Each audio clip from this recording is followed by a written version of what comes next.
What's up, everybody? This is Jennifer Johns. We are in San Leandro, California, right next to my hometown of Oakland, California.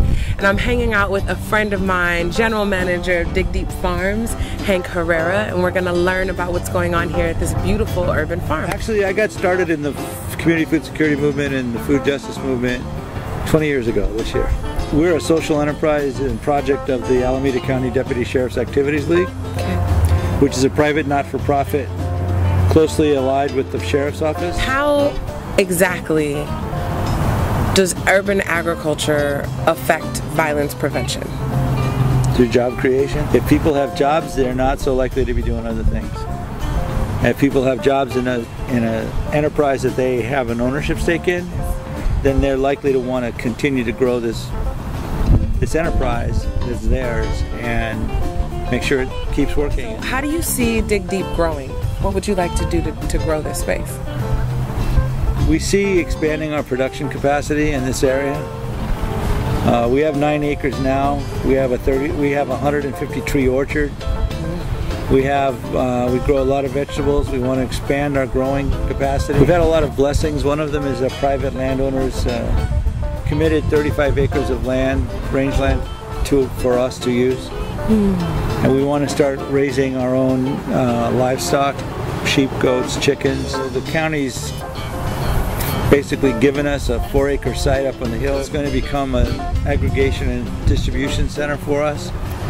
And so we want to begin to partner with other urban agriculture programs to expand our product mix. We're all serving low-income communities and communities of color, and we want to keep expanding our capacity to do that. What exactly constitutes local? How do you define local sustainable food? The closest local you can get is if you grow it in a container on your porch, right? Then you just have to open the door, pick your tomato, and that's about as local as it's possible to get. The scope of local expands depending on how many people you want to serve. For me, local is a place like this. I want this to be big enough so that we can serve 5,000 or 10,000 people in this community, and we can link together other similar operations serving 5,000 or 10,000 people in their own communities. We can work together to serve 20,000 or 30,000 people, but it's all owned by the people in that locality. Because ownership has to be a big part of what food justice is. If the people in this community don't own this enterprise, then it's not just. It's somebody else is exploiting their work, their labor, and taking the fruit of that for themselves. We're not going to do that. The people in the community have to own the means of production and exchange of food for themselves. Yes. If I want to sell food to the folks down the street, and some folks want pineapples, I can't grow pineapples. Not many places in the continental United States can grow pineapples. Right.